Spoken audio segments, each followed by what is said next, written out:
Welcome, welcome, welcome, my lovelies. Welcome back again. So exciting.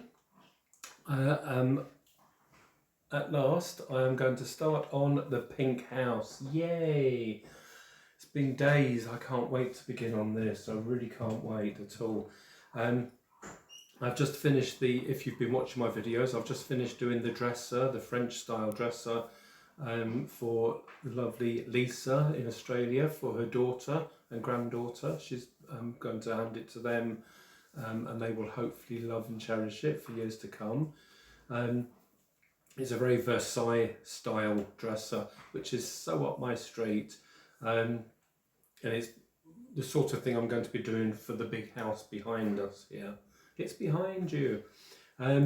Before we start this video, well, we've started the video, but before I actually start work on this lovely house, I'd like to say, first of all, a big hello to Carol Whittlesey. Hi there, Carol, if you're watching. Of course you're watching. You had a nice message for me, so I thought I would say hello back to you. So thank you so much for watching. You're not such a newbie because you've messaged a lot of times, but I just wanted to say hello to you. And also hello to all the new gents that are subscribing and watching my videos.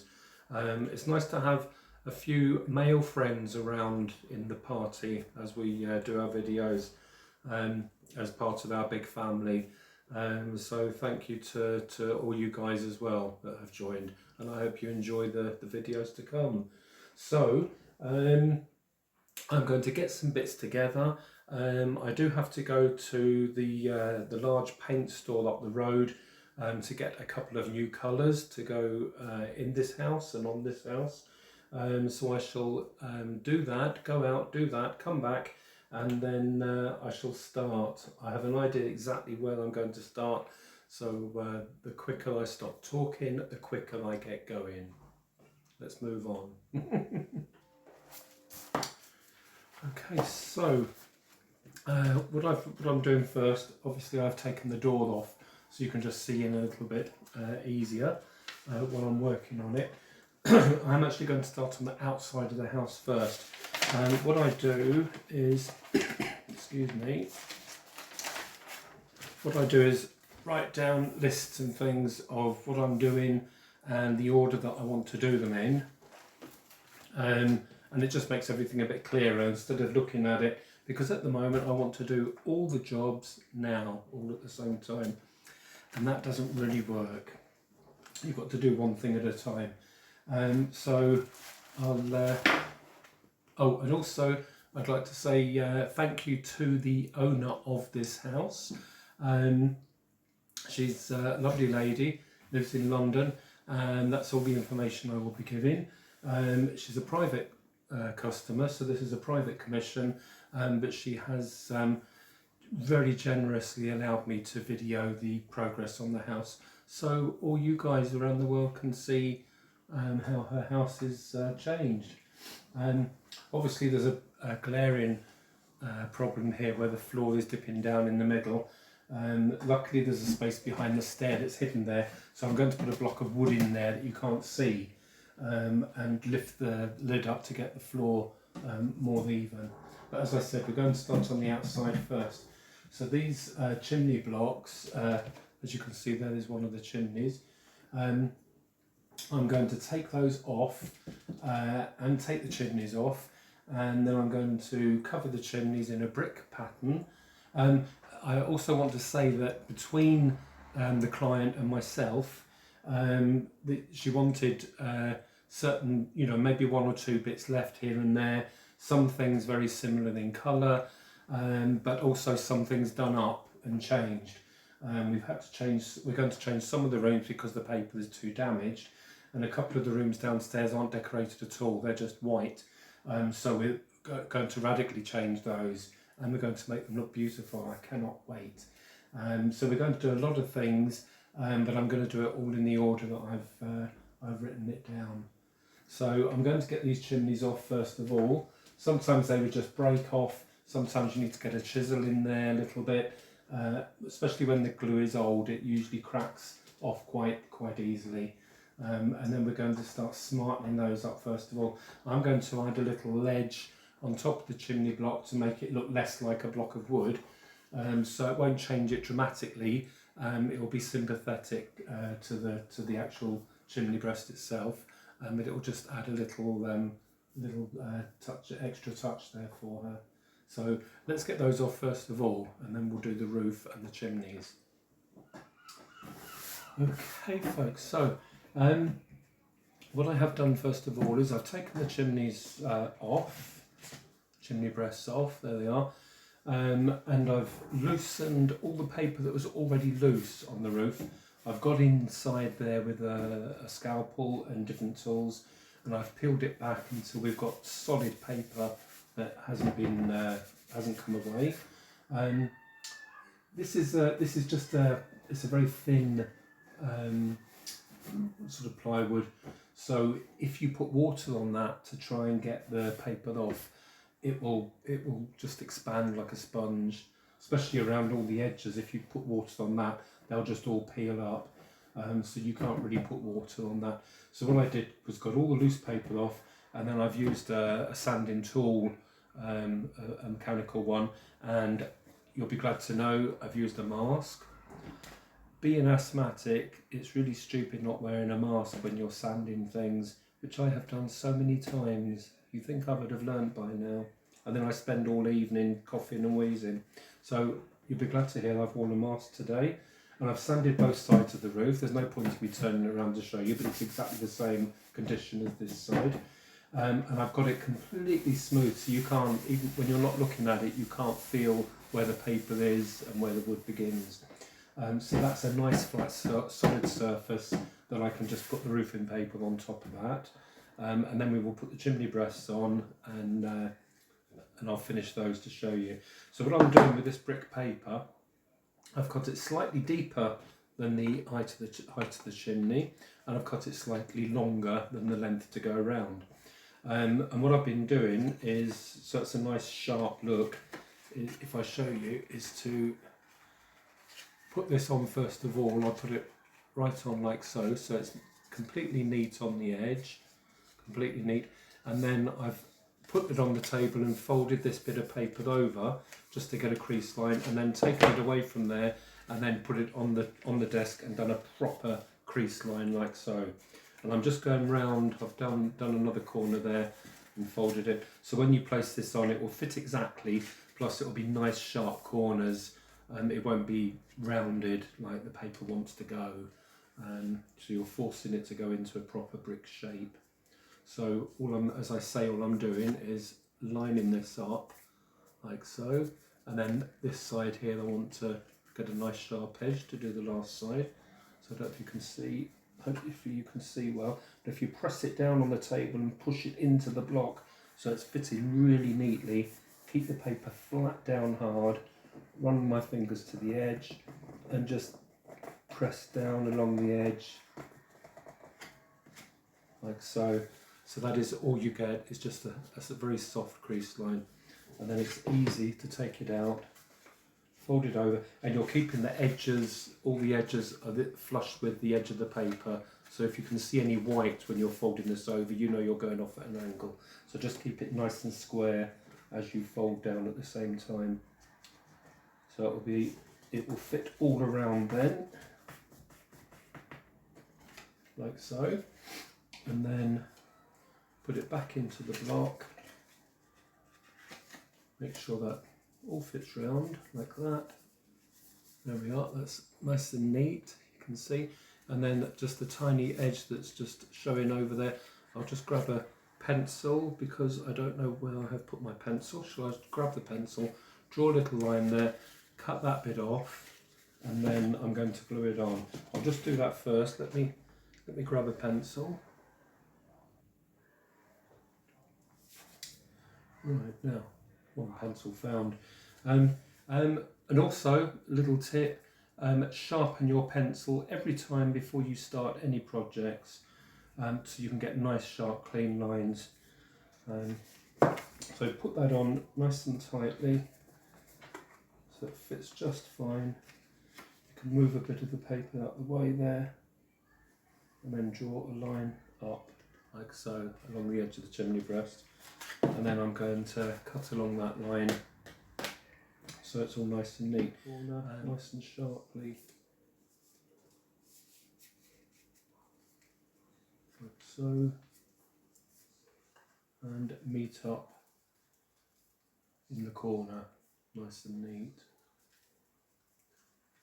And as I say, if you folded your paper squarely all round, then it will be flush all round on the edge there at the top. Once that's dry, then I can trim off all this excess inside here. I can cut into it and shape the base of the chimney breast.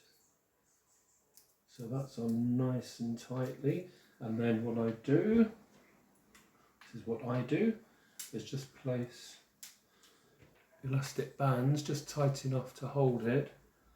Not too loose or they don't do the job, but it just holds the paper in on all sides while it's drying. There we are, like so. I have done the other one already, so you can see that's drying, and like I say, it's all flush at the top there. That's what I want. I just want the neat brick edge there, and it's one brick deep, so it doesn't finish on half a brick. That would look silly. And it's just the base where it goes in there. And then I'll just trim around that base and that will finish it off. But also what I want to say is when you start, I was going to say renovating, this house, the client and myself have agreed that we're doing a renovation and a restoration in both, do them both really. And the difference is a restoration is bringing back what there was originally. So you're just cleaning and refreshing it, repairing any little bits, and then it just looks how it did. And renovating is to make new and to put new paper up, to redo bits to make them up to date or whatever, or just to replace worn parts into a new fresh part. So it's a mix of the two really, which is absolutely great fun. But what I wanted to say, now when you're cutting wood, this is I think about 3 mils thick. It's strip wood, about 3 mils thick. But when you're cutting it along the grain, it's easier to cut than across the grain. But as I said, just keep your hands down firmly on the ruler and do several cuts. Don't try and do it in one go, otherwise it will just split.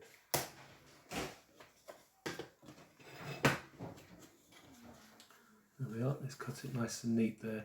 And then that's the width that I want, and then I'm going to cut the length that I want. So measure that with a different ruler. Or actually what you can do, I just thought of that, is to put a piece of wood each side of it. And it's this is basswood that I'm using at the moment. Yes, basswood. If you lay some bits down either side of it, then you can keep the ruler flat and it won't wobble.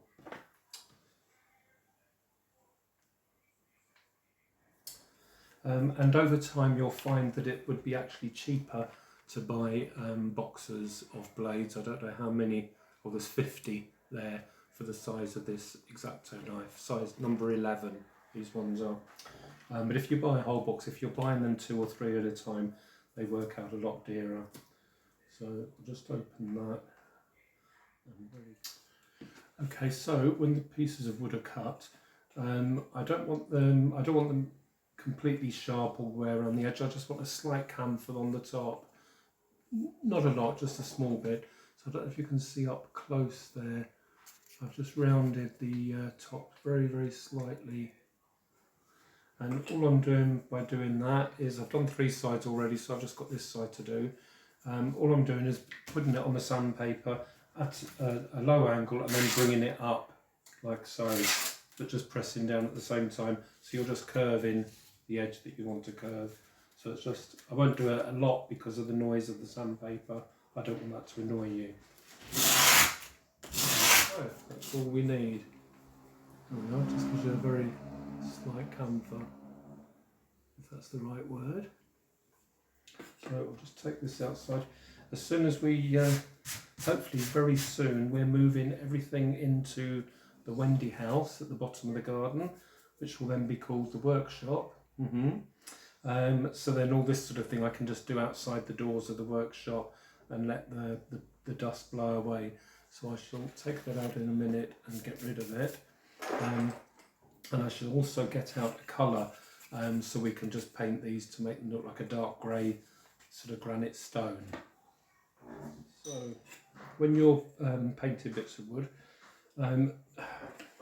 normally I would use masking tape, but I don't have any to hand at the moment. So I'm just going to use a bit of sellotape and just lay it onto the piece of wood, bend it up in the air and then down again, like that, and then just pinch it together close to the wood. Then you have a handle to paint the wood. If you're using your fingers, then it gets in the way, so that just holds it in place. The sellotape isn't as strong as masking tape, but as I say, I don't have any handy at the moment. So this is a colour that I had mixed up. All the colours that I use for dolls' houses, they're all specially mixed. They're not bought straight off the shelf.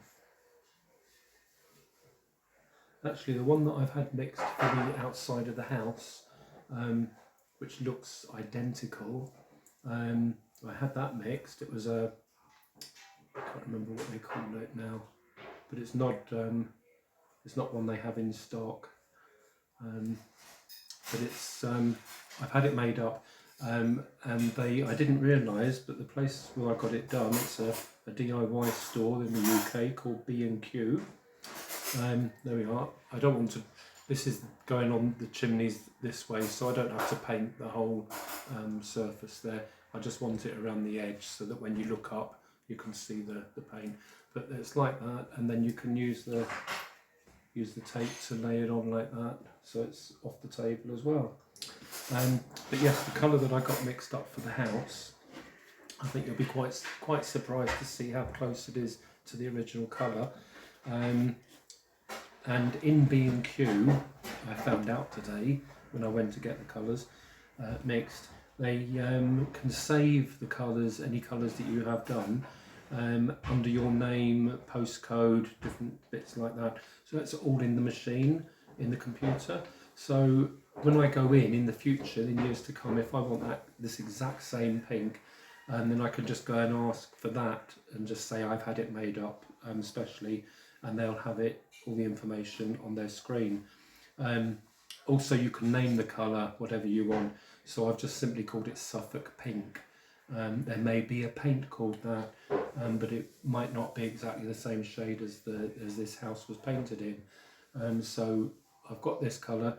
I've called it Suffolk Pink because that's where the lady, where their family lived in Suffolk, and that's why the father had painted the house this colour to start with. So I have that in the store.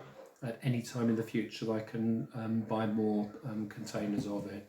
But what I don't know if, for you guys that are watching in the UK, I didn't think to ask, but it might be interesting to find out if all their computer systems are linked up with all their stores in the UK, because they've done that for me, but they also said that if anyone now comes in to their store and they ask for a pink to go with the Suffolk houses, they can tell them they do have one called Suffolk Pink that's already been mixed up by somebody. Moi. So if the computers are all linked in the stores, you should be able to go into your nearest B&Q and ask them to look on their system if they have one called Suffolk Pink that's been put onto the system. If they have. Okay, so I'm just finishing cutting around the chimney breasts here because they're dry, and then I'll see if there's any tiny loose edges.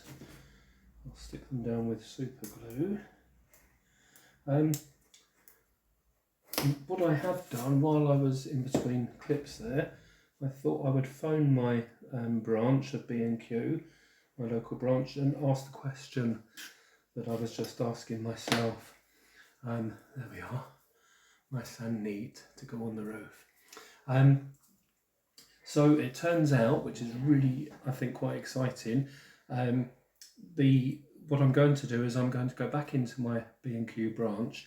I'm going to get them to edit the name that I put in, because I've created a profile for myself for my own colours, apparently. So what I'm going to do is get them to change it to my YouTube name, which is Wackywear, as you know. So it means in the future, if I'm using paints that I've had mixed up myself, then you can go into your local B&Q store, ask them to look under the Wackywear profile, and they'll have a list of whatever it is I've had made up. At the moment, it will only be the Suffolk pink. So I have painted this. That's where the chimneys are going to go. That's the underneath bit that will be covered up, and you can't really see it when it's on like that. No one will know, or no one will think there's anything wrong about it. But I just love attention to detail. So I've got these soft tone pastels from black, grey to white. They're cheap. You can get them in any cheap stationers. And they are great for just colouring in different areas. So you just get them. You can either use your craft knife and scrape them on a bit of paper and they go into a powder. Then you can use that with your fingers or a brush, and you can paint it on brickwork in fireplace backs and just make it look sooty and dirty. I may do that a bit on these, the outside, just to make them look slightly worn. Or you can simply draw on the piece of wood itself or the item and rub it with your fingers, and it just starts giving it texture and just starts adding another layer, another dimension. So although you won't see just here, it's not going to stand out a mile, but if you're studying it closely, you'll see all these little details. You can use lighter colours, so it gives it more of a sort of dirty concrete look, or slight sort of slate type. It could even be made of slate, I don't know. Who knows? Who cares? But anyway, there we are. So I'll just go do a few more little bits until you're happy, or until I'm happy. I'll do this one as well, and then we'll get them stuck together. But in the meantime, I'm going to go and wash my hands, because that's one thing that pastels are good at, is leaving their mark. Okay, so now I'm using the pastels with a X-Acto knife and just scraping down the sides, and it produces a nice black soot.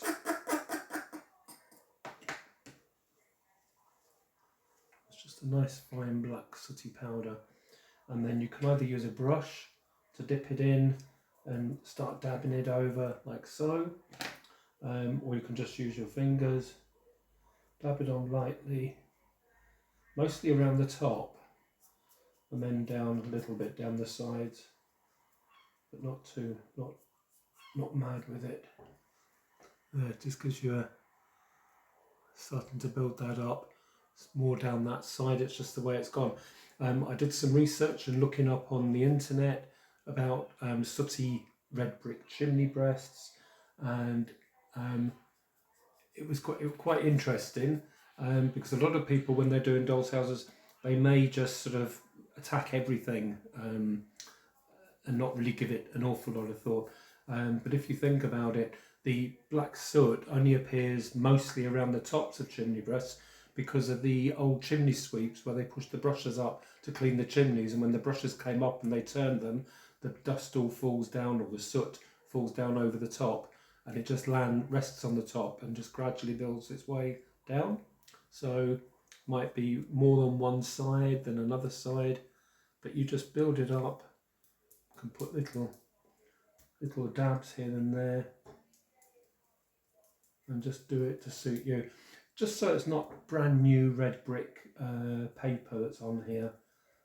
You want to start giving your items or your doll's house its own character. whereas that's just very new looking. So it looks like they've just moved in, or the house has just been built rather. But if it's like that, then it looks like it's been used and being lived in. The chimney breasts or the chimney pots, I've just painted.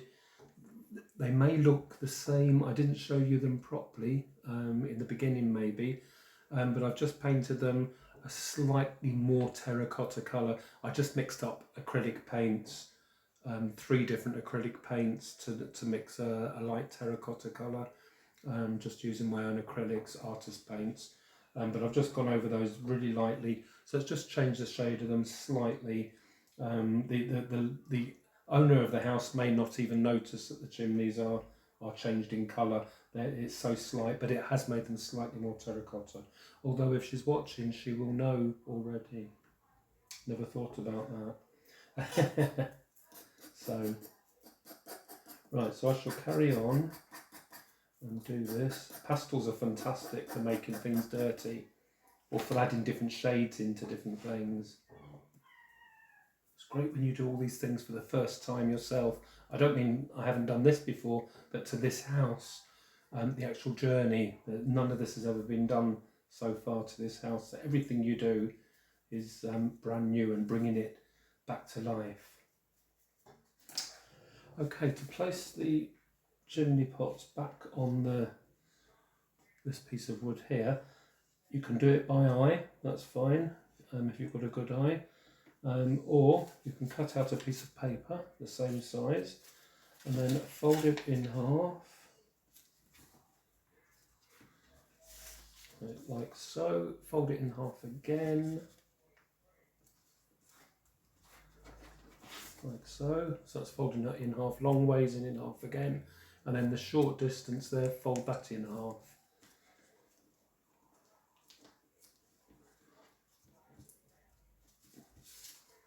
Like so. And then when you open this out, you have the central line down the middle, and then these 2 areas here are placed evenly apart on the whole thing. So you can just make a hole in the middle. So you've got 2 little holes there in the paper, like that, and then just draw with a pencil, just dot it onto the wood. Just place this on nice and evenly.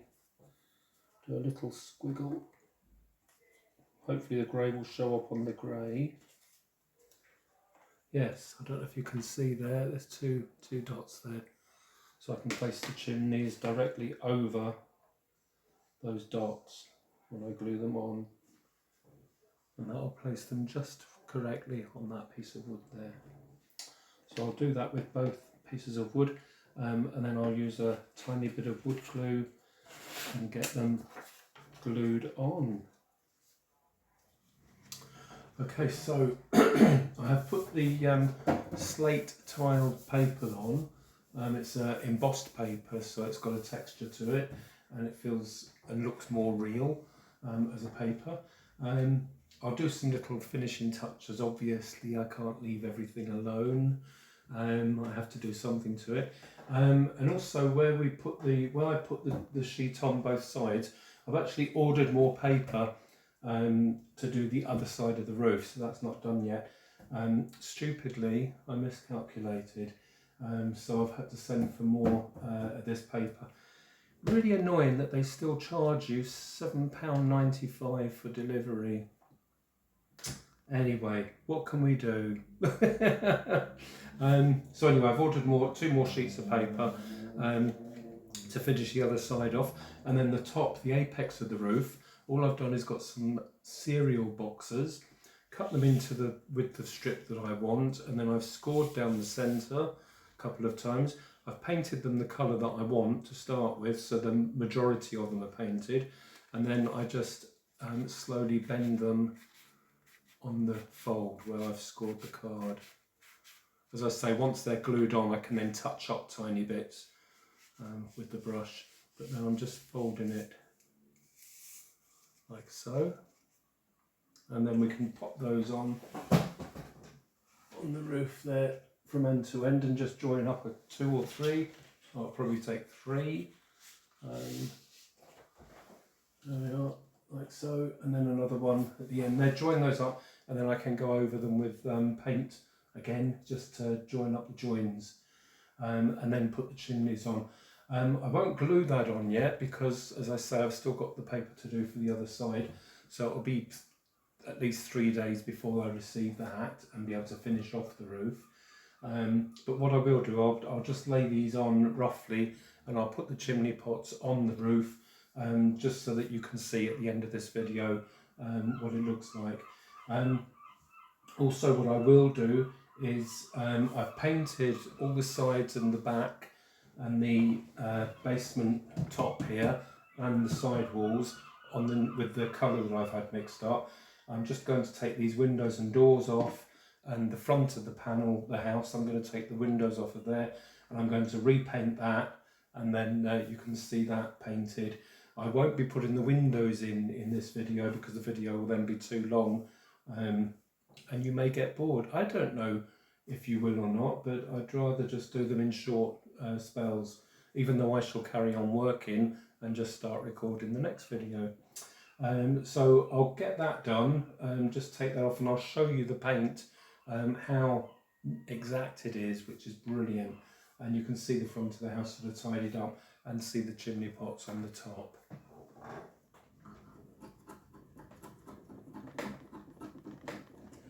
Okay, so as you can see, I've taken off the door and the windows. They were, as I say, they're 30 years old now, and they were just plastic, and the plastic has yellowed a lot. So I've got nice new wooden ones that I'm going to paint white and then apply them on. I'm obviously going to paint the front of the house first and the main part of the house before applying the windows. You don't want to be painting around them. And I'm using, to get the glue off, because this is very thick, sort of toffee-like 30-year-old glue. So I'm using an X-Acto knife with I think about a 1/2 inch blade, 1/2 inch wide, and it's flat on one side at the back, and it has a bevel on the top there. And I'm using the flat edge of the X-Acto knife to go smooth along the wood of the house, and then the bevel bit is lifting off the glue. On the main part of the house, when I take the windows and doors off, I will try using my mini sander. I've got a sanding machine, and it may be quicker just to go around and sand this off, or I may find that because the glue is elastic still, it's sort of like a really hard, chewy, toffee texture, it may not sand very well and may take me just as long as scraping it off with the X-Acto knife. So I'm just doing this as an experiment. This is how I would normally do it, but I was just thinking maybe I'll try the sander to see if it's any quicker, because in between. Right, so I took the doors and the door and the windows off and tried the electric sander, and as I guessed, it wasn't really taking the glue off as easy as I wanted it to. So I did go around and use the X-Acto knife just to chip off the little bits. I gave it a light sand after that, so it's nice and smooth. I was going to paint the house and paint this white and leave it leave it attached, but just to show you attention to detail, I've already started taking it off, but where am I? So just here where this piece of wood was glued on originally, there was some sort of glue runs there where it had come down, where it was put on I'm guessing when the door was upright, because the glue has sort of started coming down there, and it's actually quite thick when you run your fingers over it. It's a little bit like braille. So just to tidy that up, I'm going to get the trusty X-Acto knife. Where am I? Get the X-Acto knife. I can't really do it one-handed, but I'm going to go in and chip. That's coming off quite easily. Chip all the glue marks off, and then like that. And then I'm going to Yeah, they're coming off fairly easily. And then I'm going to go along and just prise off the this bit of wood, and I can repaint it on its own. I can paint the front of the house and then I can reattach it again, and that will really tidy up that area. Right, so I've just laid the front of the building against it loosely. It's not screwed back on yet, but here's a sort of close-up of the tiled roof. The coving or the capping at the top, obviously that has to be fitted correctly and glued on. And then here we have the chimney breasts, and of course the tops would be sooty as well, the chimneys themselves. So if I come round here, you can see